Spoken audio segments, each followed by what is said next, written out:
All right. So I guess we're back. We are. It's been a little So while. it's been a while since we've recorded, but I feel like we've started like just meeting up once in a while and talking about different things. Which has And been wonderful. it's strange how many things are so similar despite our countries being like on different continents. Yes, exactly. It's weird. Yeah, and similar It's outlook on amazing, but things. yeah. Yeah, So should we do a quick introduction again, sure.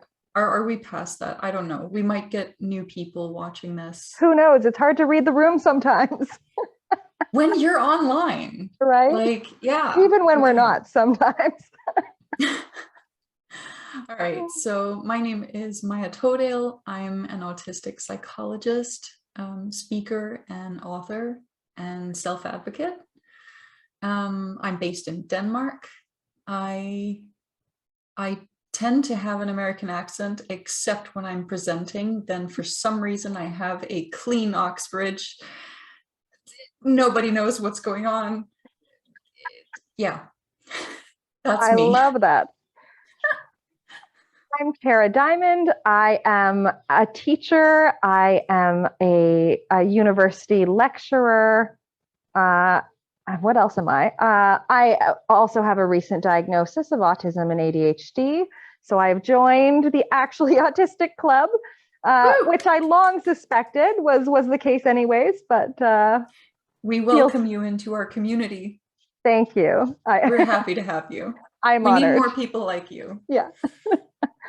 Uh, when I present, I tell a lot of jokes. It usually calms me down just to laugh at my own jokes. It doesn't matter if others do. Yeah, so that's my presenting story. Yeah. No, I think humor when you are educating is really important. Mhm. I feel like a lot of people respond very well to humor. It tends to put people at ease, I think, even when you're telling difficult stories. Yes. I also think it can be difficult sometimes, especially with cultural boundaries. Like Danish humor is, Oh, you've told me. Yeah. yeah. Danish humor tends to be very sarcastic and Yeah. very dark, Mhm. and so it tends to it's quite similar to British humor, I think. Yes. Yes. So it tends to, especially in like American culture, it tends not to come across very well, Yeah. which sometimes if I'm presenting in other countries, it's a little bit frightening. I always have to like I have different layers of masks, obviously, but Hmm. especially as a teacher, like when I first meet parents, I have to be very like fully professional Kara mode because Oh God, yeah. I could make a joke like with parents that I've worked with for 3 or 4 years. I have a very different relationship and we do joke. And I might say something that if I had said in one of our first meetings would have been off-putting. Like, Yeah, but yeah, once you see definitely. below the mask, once you see my sense of humor, it's really hard for me to go backwards. It's really hard for Yeah. me to then be like, let's be fully professional again. You know, it's weird because I kind of feel that way about my online presence as well.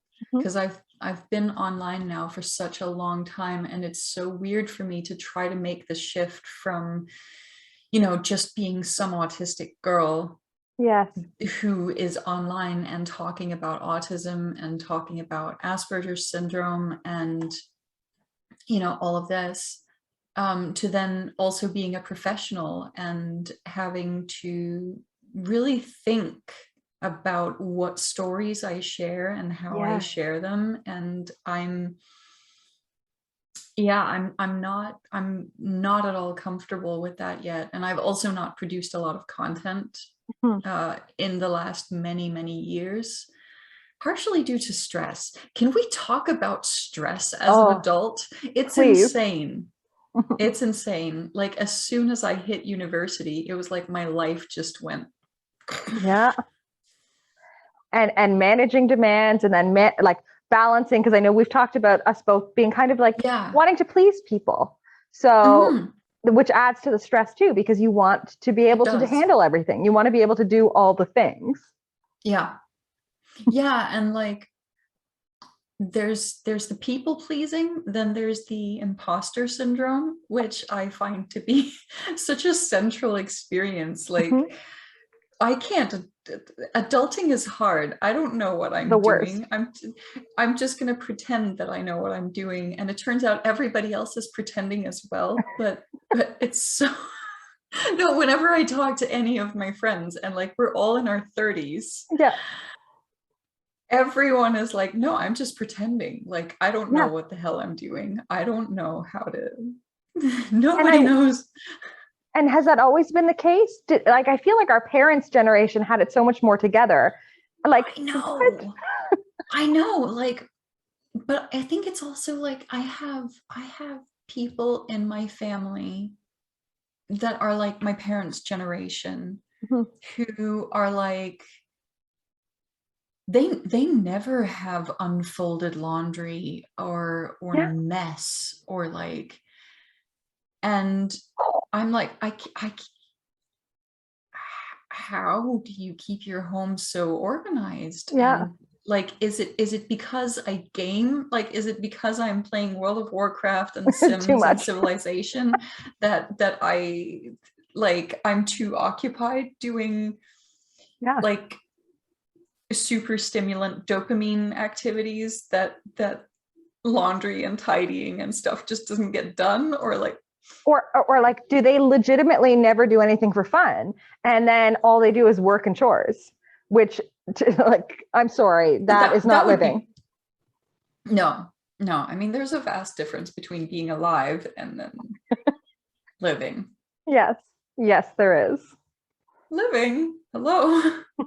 I don't, here's the thing, I've never been a person that, even when I've been in deep throes of depression and I've struggled with suicidal ideation, I have always had the thought that I don't want to be alive for the sake of being alive. I want to be alive to live. And there's such a difference between the two. Yes, there definitely is. And sometimes I think those of us who struggle with depression and with a negative bias in our thinking, which you've told me you're a very optimistic person. Yes, generally. So except when I'm really stressed, and then it's like, when you're really I just want the stress to be over, whatever that means, you know? Yeah. Yeah, so I don't know if you can relate, but like, when you are a person who deals with depression and who deals with that negative bias, there's like a level of energy that you have to put into reminding yourself of the good things in life. Like, I've sometimes done like 100 happy days on Instagram. I've done that a couple of times. Oh, wow. And it's not because I find like happiness necessarily every day, but then I find something to be grateful for, and something that just made me smile, something good, something not really depressing. And I've had to do that a couple of times to like pull myself out of a depression and be like, I'm just going to focus now on just finding one good thing about every day. Which is so important. Yeah. Like, when I'm spiraling, that's exactly what I need to do, is because I'm thinking, oh my gosh, they hate me, or I must have offended them, whatever it is. And I have to like look for the evidence that is not the case. Right. And that is often finding, okay, well, let's look for the moments where it didn't feel like that, where it felt better. Like, that's a happiness. That's something. Yeah, exactly. Yeah. Exactly. And it's so difficult sometimes, but it's so important as well. I feel like as a mental health strategy, writing down things that you're grateful for, or taking a picture of something that made you smile, or like doing little things like that, it can have such a long-term beneficial effect. And having it all in one place, right? So you can go back and look and be like, wow, I did something really kind for someone today. Oh, this person gave me this compliment. Oh, I remember that. Like, it feels exactly.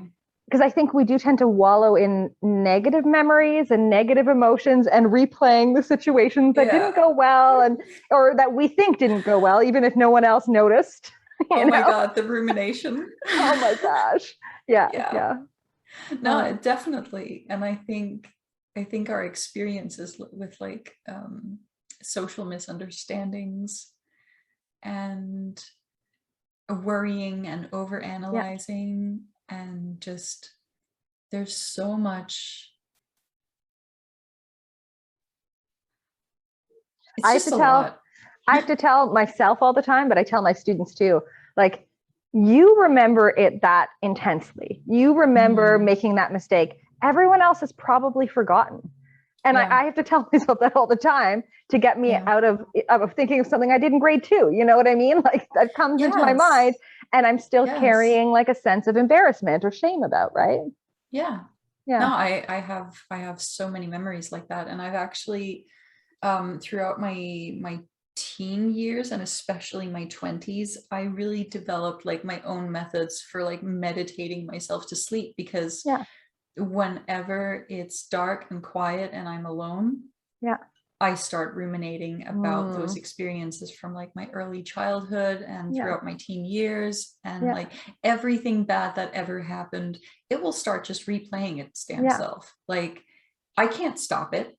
And it's so And visceral. Like, it really is a. it Mhm, is, it's almost like a PTSD mhm. type, or at the very least like a complex PTSD Yeah. type symptom.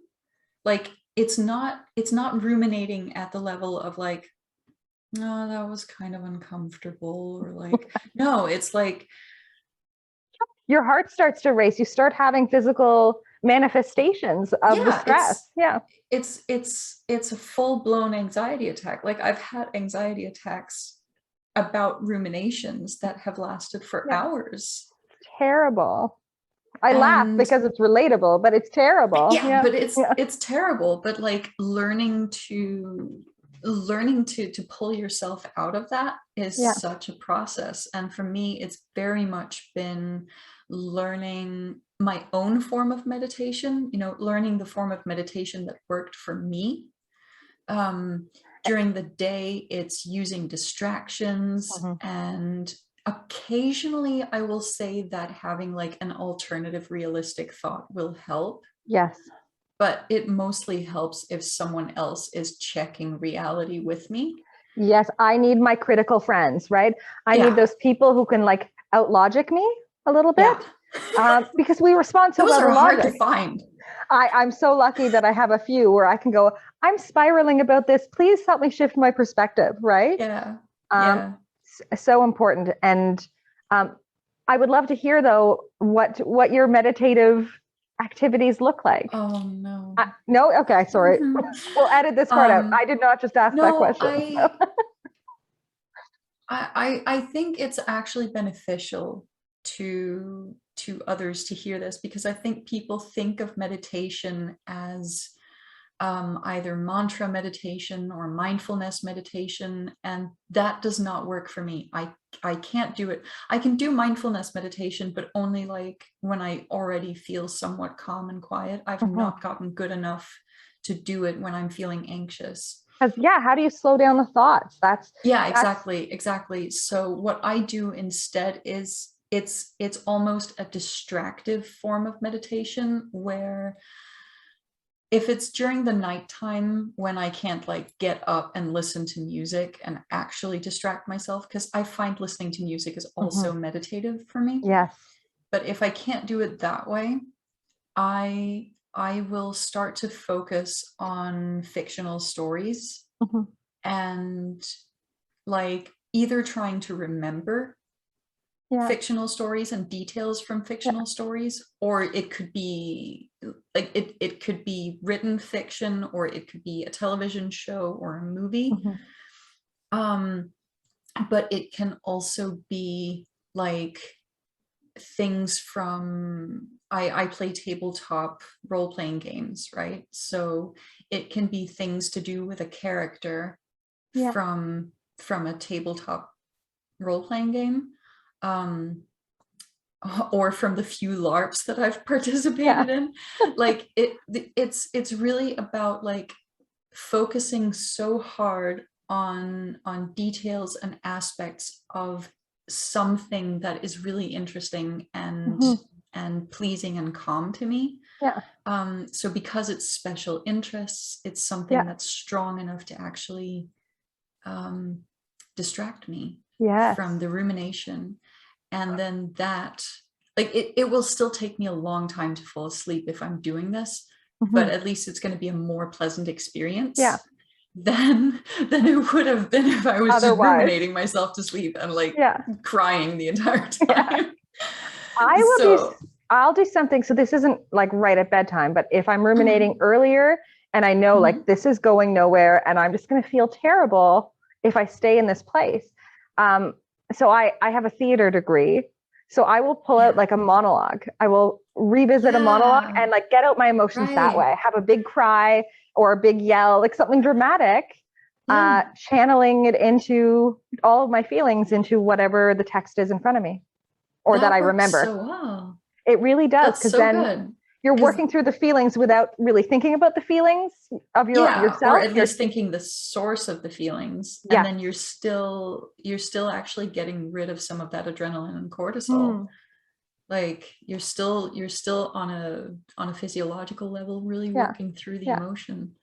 Or I'll dance and I'll dance sometimes to music, and very like interpretive dance where I'm so glad no one's around to see, because no one needs to see our dancing. No, but the thing is that dancing, and I think maybe a lot of autistic people don't want to be dancing because they feel that they are awkward in their movements. But the fact is, music does things to us physiologically. Like you can measure the response in our nervous system and in our brains to music. It can make you feel emotions that you weren't feeling already, but it can also help you to process them. And when you combine that with physical activities such as walking, running, dancing, like that is the epitome of emotional processing. There's a reason that people find dancing therapeutic. Yes. Not me. I hope to get there. But like the thing that you're saying with like it's a good thing no one's watching. Well, same. You know, close all of the curtains.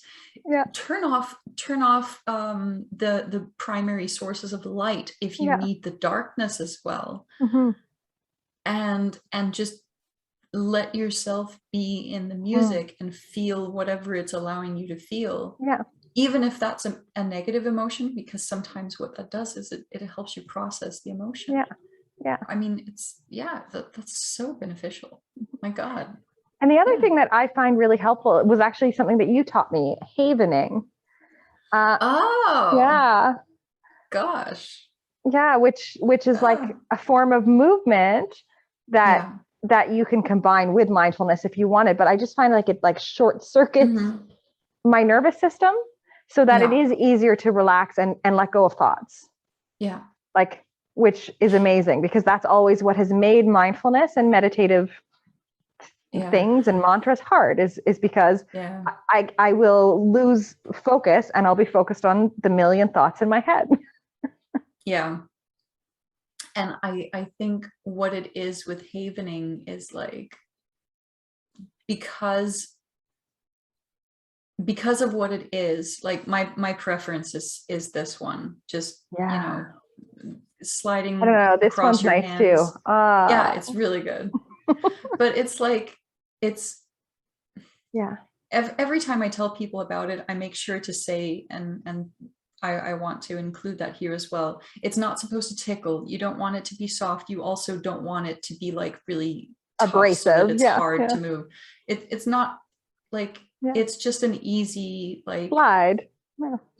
It's like, and this one? caressing your own hands or arms or face. And what it does actually is that it just is a way of producing oxytocin for yourself, Mm-hmm. which is amazing. Yeah. Because what oxytocin does is it helps with feedback inhibition, which stops stress responses. Yes. So when you're having a negative emotion, starting to produce oxytocin Mm-hmm. will help you to Mm-hmm. down regulate the negative emotion on a Yeah. physiological level. It can't not do it. And that's the thing. Oxytocin has like a half-life of 3 minutes. Yeah. Yeah. So when you've been Interesting. doing this for a while, what Yeah. you're doing is you're building up that level of oxytocin for yourself. Wow. And then it will stay up there and then slowly reduce over the Yeah. next while. Like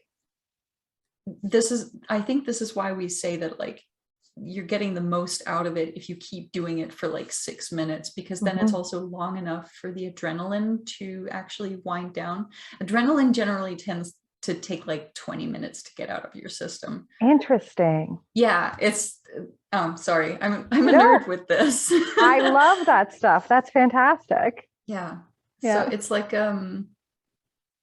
and you don't even have to be doing it quietly. Like you can sit Yeah. and watch TV while you're doing And this. You just be can sit doing and that. watch Yeah. YouTube. Yeah. And not really Yeah, thinking just about it. Yeah. yeah.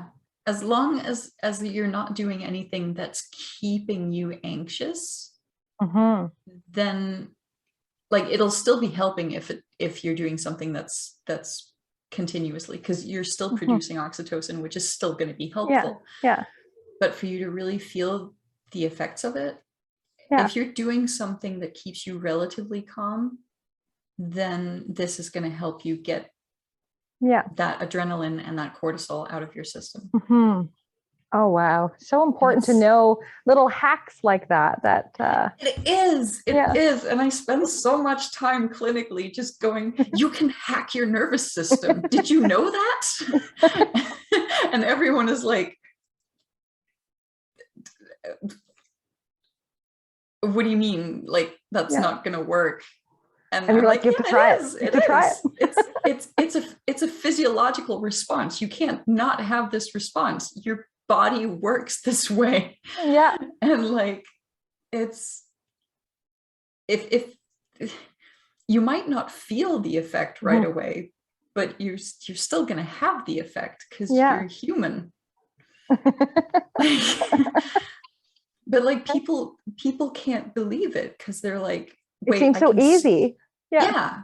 And it is such a simple thing, but like if you think about it, these movements and these forms of being touched are exactly the things that we do to ourselves and that we do to children when we're Yes, trying to comfort them. exactly. So people will rub their hands when Yeah. they're feeling anxious. Yeah. When we comfort a child, Yeah. we're doing this. Yeah. When we're comforting ourselves, we do this, wiping away tears, Yeah. right? Yes. I And then remember here, when I was a child and I was sick, like my mom rubbing my yeah, forehead. Like it was so yeah, comforting. Maybe that's why that's my favorite one. It brings yeah, back such a maybe, positive childhood yeah. memory, you know? But like it's an evolutionary, like instinctive thing to do. Yeah. But I think that a part of our socialization means that we forget. And like as an Mm-hmm. adult, you're just supposed to get over your feelings and put them away, right? Absolutely. But we know how to do this when we're comforting a child. Yeah. We know how to do this when we're crying. Yeah. We just don't know how to do it when we're feeling anxious. Well, And we don't know how to use it as an active tool. And yes. that's the thing. Like that's the difference. And generalization here, but for many of us, we don't recognize our big feelings early enough to intervene. No. Right? Yeah. And so that's another difficulty. And we spend so much time focusing on the feelings of other people, you know, because we want to make them happy. We want to be sensitive to them. We worry about what they're thinking about us, that it's not even on our radar in the first place. And it's so much harder to downregulate an extreme emotion than it is to downregulate a mild one. Yes. Like I will use in my clinical work, I'll use like an emotion thermometer. So talking about emotions from a 0, neutral, to a 10 being extreme, and not like, it's not like you can't go into a minus. It's not negative to positive. It's just, what is your emotion from 0 to 10? Yeah, and what does it look like at all these stages? So, exactly. So you can be sad from a 0 to a 10, angry, happy from a 0 to 10, whatever. And like, I'll usually say also when talking to parents, like, we are very comfortable as autistic people feeling emotions in the 0 to 2 to 3 range. Yeah.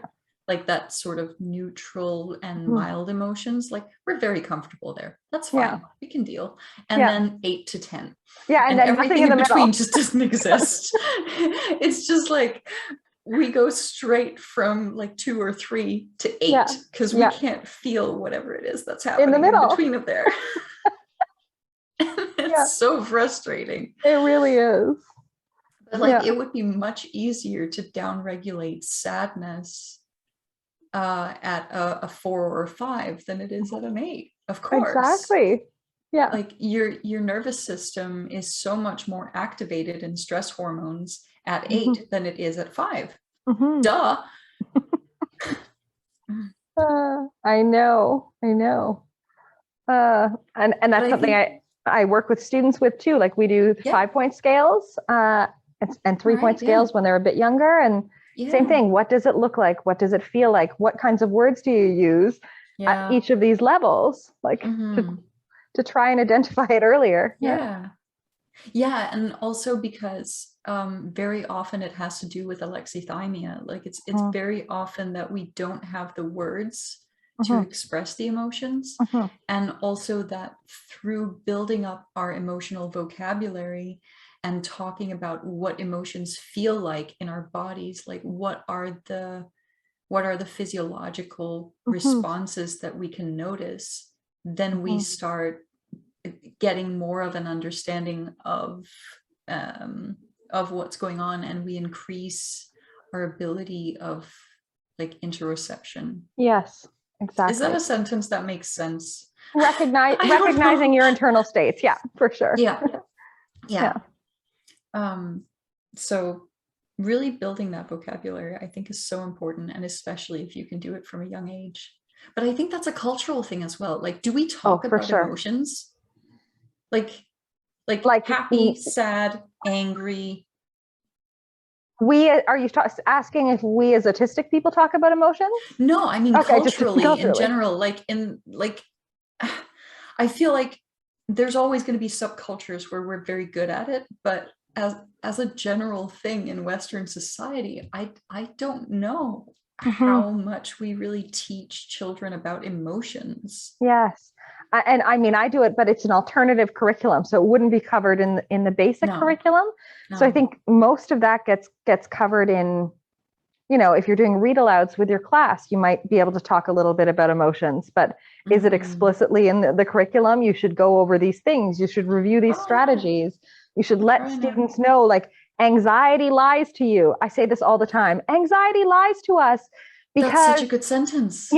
Because it's true, and you need to like. That.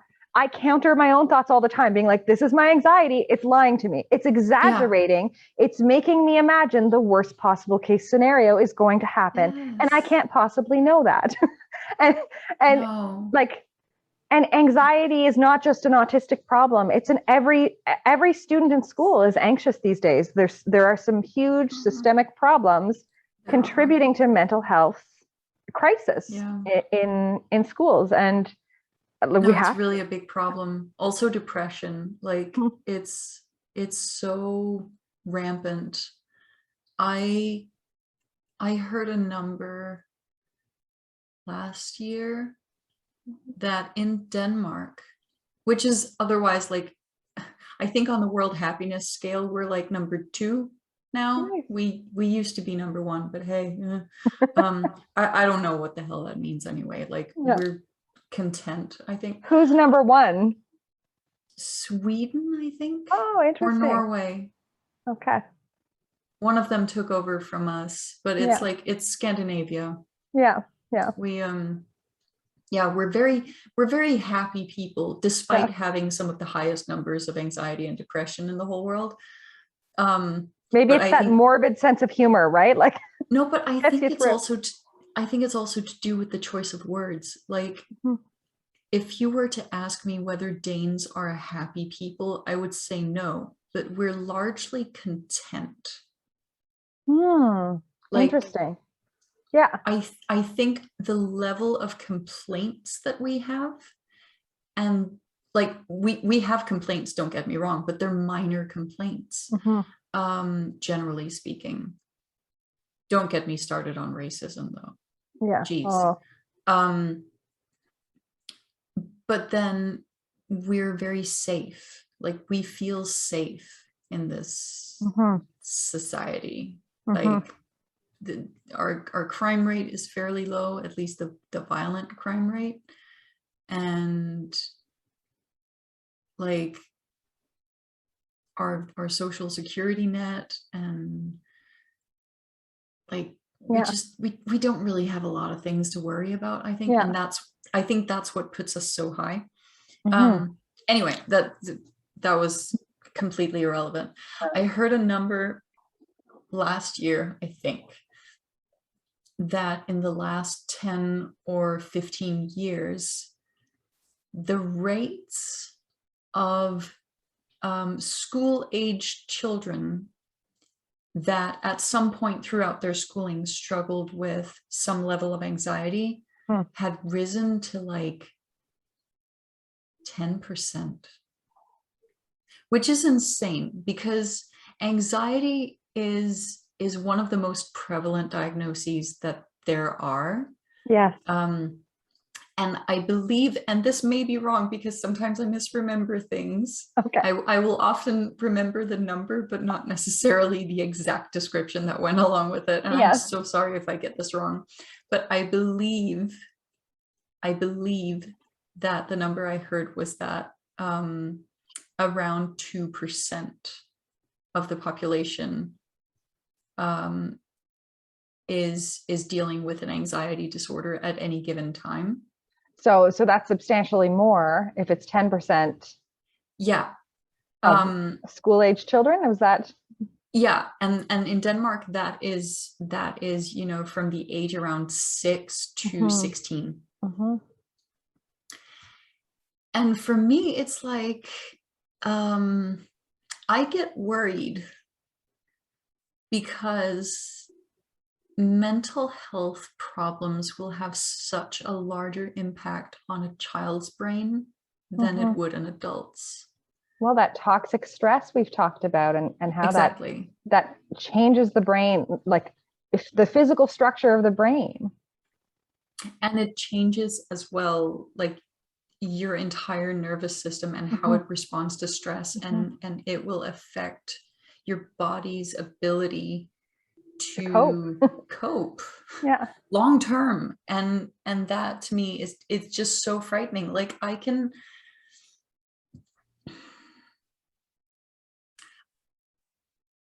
I've often wondered what my life would be like if I had not developed suicidal ideation at the age of 7.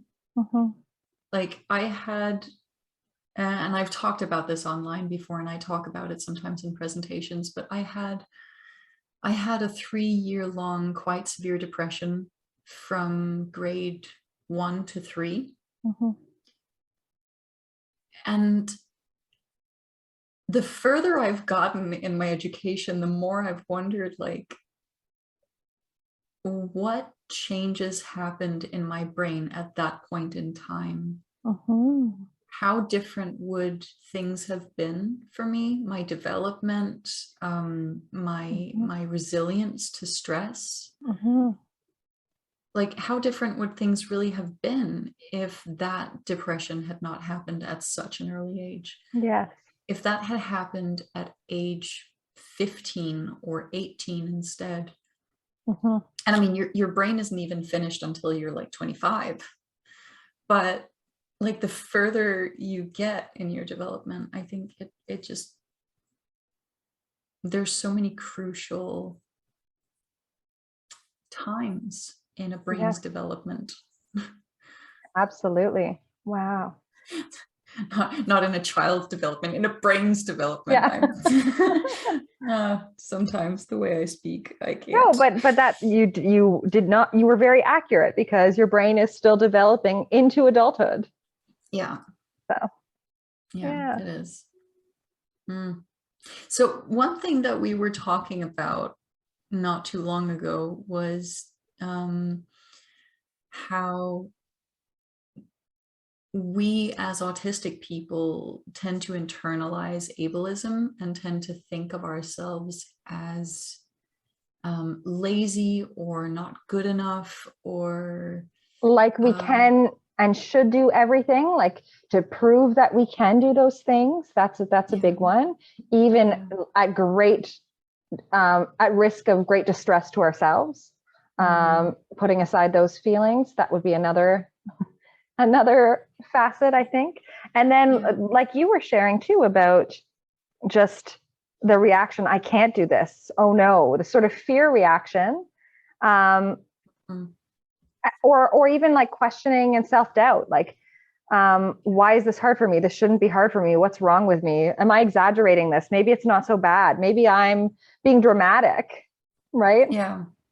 So what do you do as a teacher with children who feel this way about themselves? Because I imagine they come to you after they've been usually um, in the traditional school system and have had some tough experiences there. You know, sometimes you have to do a lot of, well, you have to do a lot of things at once. You have to disentangle a lot of what's going on. You Mhm. have to build the self-esteem, and sometimes they don't have the self-esteem and you're telling them, no, this is what I see about you and here's the proof. Like, Yeah. you can't change my mind. I know No. that you are kind. I know that you are smart. I've seen how you help your classmates. So sometimes it's like you literally have to tell them over and over again until they believe you, Mm-hmm. that you see all of this good in them. Mm-hmm. And then it actually is very beautiful because I'm thinking of a few students where they didn't see their own self-worth, and I just had to repeatedly say, like, you are worthy and you are important. And I make it very clear in my classroom that we are all interdependent. I need their Mm-hmm. help, they need mine, sometimes they need each other's help. um, and trusting a child or giving responsibility to a child who never gets that, who is treated like they're bad in all the other settings, like, it's such a balm for the soul, for lack of a Yeah. better term. Like, and there comes a moment, and I'm lucky because I do work with students for 3 or 4 years, that I get to the other side of those issues. Like, I now have a student who's has come so far and is able to say, yeah, I'm really amazing at cooking. I'm a musician. I do all of these things. I can dance. I can do this. Oh, But here are awesome. some things. Here are some of the things that are hard for me. And before, having those conversations was really difficult. And now Yeah. we're able to unpack things. Like, the student asked me recently, what do you do if you don't believe autism is a great thing? And then we're able to talk about that and say, you are allowed to feel Oh, yeah. however you want to feel about Yeah. your diagnosis. Um, but Or certain however you feel, whether you yeah, want to or not, it's valid. it's still a valid feeling. Like, and However, you also even, want to challenge yourself to yeah. to be able to see both sides, right? Like, because you don't want to get stuck in, it's terrible, I hate my life, because that's Mm-hmm. not productive, and it's not going to help you in the long term.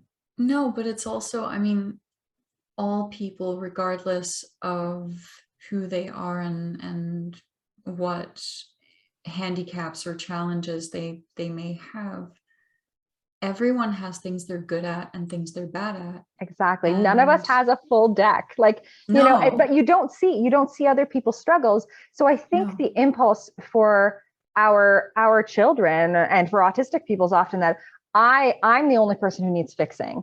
I'm the only yeah. person who has deficits, Mm-hmm. because people don't usually wear those like a badge, right? So you don't know what they're going through. No, and I think maybe that is one of the benefits of having neurodivergent teachers and support people around in general, like having neurodivergent adults around you who can say, you know, I've struggled with that myself. I know what you're going through. And it's okay. It's okay. And it's okay. And some of us overcome it, and some of us learn to have strategies that can help us to deal with it in our daily lives. But like, it doesn't have to be the end of your life that you can't do this thing right now. Yes.